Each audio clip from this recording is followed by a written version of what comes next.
வணக்கம். இரவு நேர பிரதான செய்திகளின் ஊடாக நர்மதா சிறையில் முதலில் தலைப்புச் செய்திகள். யாழ்ப்பாணத்தில் உள்ள 3 வணிக நிறுவனங்களுக்கு 6 லட்சம் அபராதம். விபத்தில் சிக்கி பலியான 8 வயது சிறுமி தாய் சகோதரர் வைத்தியசாலையில் அனுமதி. கனடா மீது அமெரிக்கா 50% வரி விதிப்பு பல தசாப்த கால நட்பு வர்த்தக போராக மாறியது. இனி விரிவான செய்திகள்.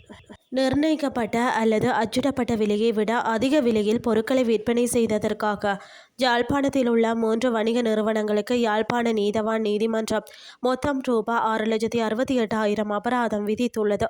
நுகர்வோர் விவகார ஆணையகத்தின் மாவட்ட புலனாய்வு அதிகாரிகள் நடத்திய சோதனைகளை தொடர்ந்து இந்த அபராதங்கள் விதிக்கப்பட்டுள்ளதாக தெரிவிக்கப்படுகிறது.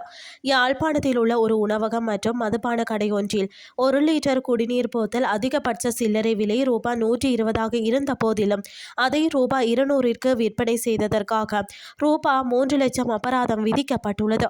இதற்கிடையில் மற்றொரு உணவகத்தில் ஒரு குளிர்பான போத்தலை அதன் அச்சிடப்பட்ட சில்லறை விலையை விட அதிக விலைக்கு விற்றதற்காக ரூபாய் 1 லட்சம் அபராதம் விதிக்கப்பட்டுள்ளது. மேலும் 1 கிலோ பொன்னி சம்பா அரிசியை அதிகபட்ச சில்லறை விலையான ரூபாய் 255க்கு மேல் விற்றதற்காக வழக்கு தொடரப்பட்டதை தொடர்ந்து மற்றொரு வியாபாரிக்கு ரூபாய் 2,68,000 அபராதம் விதிக்கப்பட்டுள்ளது. நீதிமன்ற நடவடிக்கைகளின் போது அந்த அரிசி பால் பொன்னி அரிசி என்று உரிமையாளர் கூறியதாகவும், இருப்பினும் நீதிமன்ற உத்தரவை தொடர்ந்து CAA சமர்ப்பித்த ஒரு மாதிரியை அரிசி ஆராய்ச்சி நிறுவனம் பரிசோதித்ததில் அந்த இறக்குமதி செய்யப்பட்ட பொன்னி சம்பா அரிசி என்பது உறுதி செய்யப்பட்டதாகவும் தெரிவிக்கப்படுகிறது.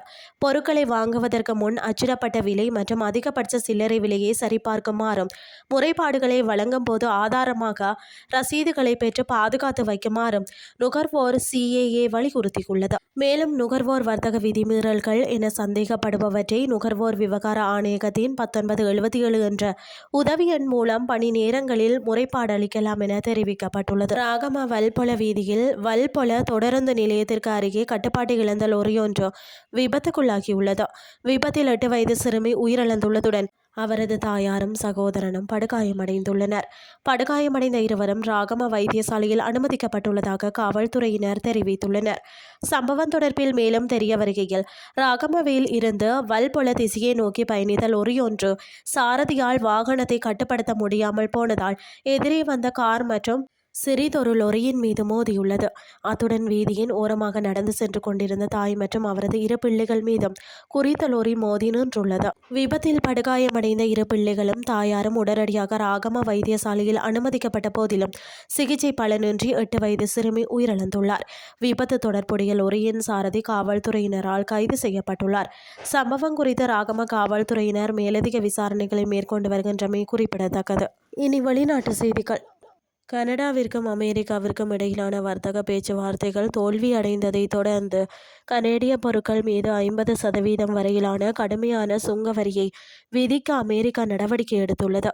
இதற்கு பதிலடி கொடுக்கும் வகையில் எதிர்வரும் செப்டம்பர் 8ஆம் தேதி முதல் அமெரிக்காவிற்கு எதிராக டாலருக்கு டாலர் என்ற அடிப்படையில் கடுமையான எதிர் சுங்க வரிகளை விதிக்க கனேடிய பிரதமர் மார்க் கார்னி தீர்மானித்துள்ளார். பல தசாப்த காலமாக நிலவி வந்த நெருங்கிய நட்புறவு முறிவடைந்துள்ள இந்த சூழல் இரு நாடுகளுக்கும் இடையேயான பரஸ்பர பொருளாதார உறவுகளில் பெரும் தாக்கத்தையும் மாற்றத்தையும் ஏற்படுத்தியுள்ளது. செய்திகள் யாவும் நிறைவடைகின்றது. காலை 8